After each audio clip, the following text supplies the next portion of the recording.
अस्सलामुअलैकुम, कैसे हैं आप लोग सब। उम्मीद है सब खैरियत से होंगे। तो आज मैं बना रही हूँ मज़ेदार सा मटर पुलाव। बहुत ही आसान रेसिपी मैं आपको ये बता रही हूँ और ये बहुत ही मज़ेदार बनते हैं और बच्चों के तो बहुत ही फेवरेट हैं। देखें कैसे खिले खिले चावल लग रहे हैं आपको। इसी तरह से ये चावल जो है टेस्ट में भी बहुत लजीज़ हैं और आसानी से बन जाते हैं और जायके में भी बहुत लजीज़ होते हैं। अच्छा, एक बात मैं यहाँ आपसे कहना चाहूँगी और एक रिक्वेस्ट है कि अगर आप लोग को रेसिपी थोड़ी सी भी पसंद आए तो काइंडली एक लाइक का बटन ज़रूर प्रेस कर दें। इससे ये होता है कि हमें एक मोटिवेशन मिलती है और हम और दिल लगा के काम करने की कोशिश करते हैं। तो सबसे पहले यहाँ पे मैंने 3 से 4 टेबल स्पून ऑयल में मैंने 2 दरमियाने साइज़ की प्याज शामिल कर दी है। यहाँ पे मैं प्याज को बहुत ज़्यादा ब्राउन नहीं करूँगी, लाइट गोल्डन रखूँगी। तो यहाँ पे देखें आप, प्याज बिल्कुल हल्की गुलाबी हो गई है तो मैंने यहाँ पे 2 तेज़पात के पत्ते डाले हैं, 1 टेबल स्पून मैंने ज़ीरा डाला है और चंद गरम मसाले में जिसमें मैंने गोल मिर्च काली, 1 बड़ी इलायची, 1 छोटी इलायची और चंद लौंग के दाने डाले हैं मैंने। बस इसको हल्का सा हम भूनेंगे। उसके बाद मैंने यहाँ पे छोटी प्याली मटर की ले ली है। नॉर्मल साइज़ की जो हमारे यहाँ प्यालियाँ होती हैं वो मैंने आधी प्याली ले ली है। ये देखें आप। अब मैं इसको थोड़ा सा भूनूंगी और इसमें 1 चम्मच जो है अदरक लहसुन का शामिल करूँगी। 1 चाय का चमचा अदरक लहसुन का मैं शामिल करूँगी। इसको अच्छे से मैं भूनूंगी, मटर के गल जाने तक मैं भूनूंगी। यहाँ पे आप देख रहे हैं, यहाँ पे मैंने अदरक लहसुन का पेस्ट मैंने शामिल किया है और इसको मैं मटर के साथ और मसालों के साथ अच्छा सा भूनूंगी। देखिए यहाँ पे मैं भून रही हूँ और यहाँ पे मैं आधा गिलास पानी शामिल करूँगी और मटर को गलने के लिए रख दूँगी, ढक के रख दूँगी।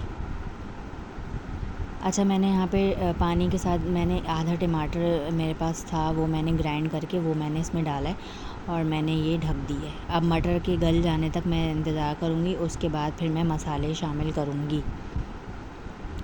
मटर यहाँ पे तकरीबन गल चुके हैं। अब मैं यहाँ पे कुछ मसाले डालूँगी जिसमें नमक हस्बे ज़ायक़ा लेंगे।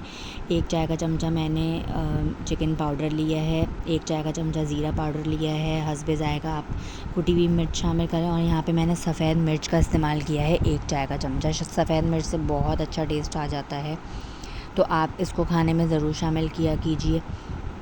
अब मैं इन मसालों को मैं यहाँ पे भूनूंगी मटर के साथ, मसाले के साथ। अब अच्छे से जब ये भुन जाएंगे तो यहाँ पे मैंने 2 कप के करीब मैंने चावल यहाँ पे मैंने भिगा के रखे हुए हैं, तो फिर हम वो डाल देंगे इसमें। अब देखें यहाँ पे मसाला अच्छे से भुन गया है, मटर भी गल गए हैं और जो टमाटर मैंने आधा डाला था वो भी गल गए।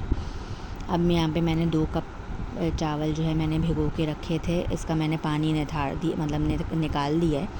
अब इसी मसाले में मैं ये चावल भीगे हुए शामिल कर दूँगी।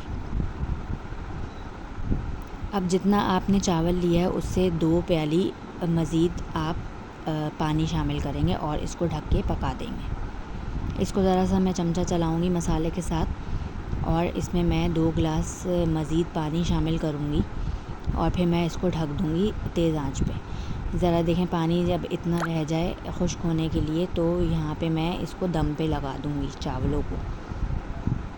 बहुत ज़्यादा पानी शामिल नहीं कीजिएगा क्योंकि फिर चावल जो हैं वो बैठ जाते हैं और वो खिले खिले नहीं रहते। अब मैंने यहाँ पे देखा कि दम के लिए तैयार हो गए हैं चावल, तो मैं इसको बिल्कुल हल्की आंच पे दम के लिए रख दूँगी।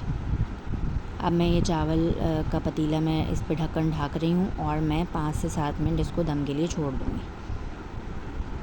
यहाँ देखें ये दम पे आ चुके थे चावल। देखें बिल्कुल पानी खुश्क हो गया है और ये बिल्कुल चावल जो हैं रेडी हो गए हैं, बहुत ही खिले खिले हैं। इतनी इसकी खुशबू अच्छी आ रही थी कि जैसे ही कोई दरवाज़े से हमारे एंटर हुआ तो वो यही पूछ रहा था कि चावल बनाएं, बहुत खुशबूदार चावल बनाएं। तो देखें कितने खिले खिले लग रहे हैं चावल और ये बहुत ही गर्मा गर्म मैंने रायते के साथ खाए थे। मैंने बैंगन का रायता बनाया था कल, तो मैंने उसके साथ मुझे बहुत टेस्टी लगे थे।